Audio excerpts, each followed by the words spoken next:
নমস্কার বন্ধুরা, আশা করি সবাই ভালো আছো।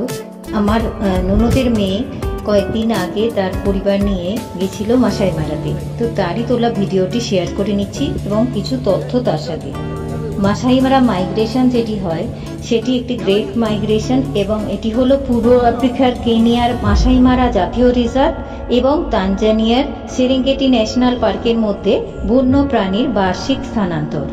প্রতি বছর প্রায় 20 লক্ষ ওয়াইল্ড বিস্ট, জেব্রা এবং অন্যান্য তৃণভোজী প্রাণী তাদের খাদ্যের সন্ধানে এই দুই অঞ্চলের মধ্যে স্থানান্তরিত হয়।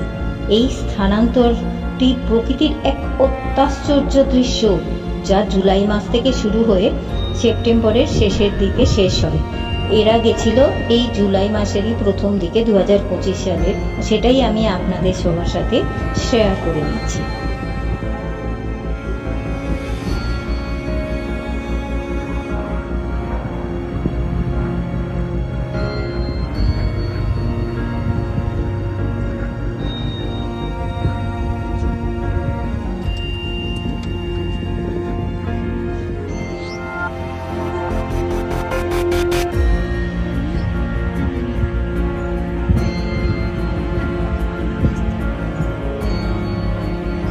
Getting ready to move, I think.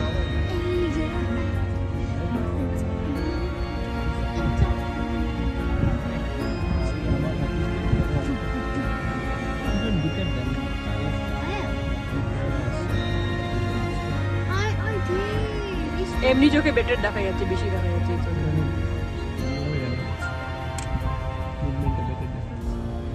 Now they're moving. Welcome to Masai Mara. He's the brightest. Now they're moving, yeah.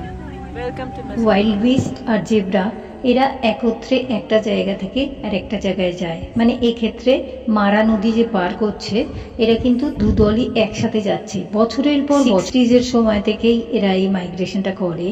এরা এই জন্যই জায়গা থেকে জায়গায় আরো ভালো ঘাস খোঁজার জন্য এবং যেখানে জল বেশি আছে এরকম জায়গা গ্রুপে খুঁজতে সব থেকে বেশি ভালো পারে ওয়াইল্ড বিস্ট। গন্ধ চোখে আর কানে শুনে ওরা নির্ধারিত করতে পারে যে ওদের সামনে কোনো শিকারী আছে কিনা। যেমন ধরুন এই মারা নদীটা ক্রস করছে, এখানে কুমির ওদেরকে মারতে পারে কিনা বা আরো অন্যান্য কোনো বন্য প্রাণী অ্যাটাক করতে পারে কিনা, সতর্ক হতে পারে। ঠিক তেমনি জেব্রারা থাকে এই দলের একদম পিছনে, কারণ ওরা অনেক দূর অবধি দেখতে পায় এবং ওদের স্মৃতিশক্তি খুব প্রখর, সবকিছু মনে রাখতে পারে।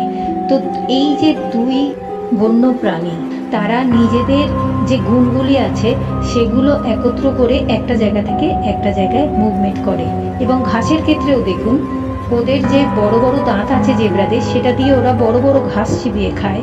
আর ওয়াইল্ড বিস্টের মুখের গড়ন এমন যে ওরা ঘাসের রসটা খায়, তাই জন্য একই ঘাস ওরা খাচ্ছে, কিন্তু দুজনে দুজনের প্রয়োজন মিটিয়ে নিচ্ছে এই একইভাবে।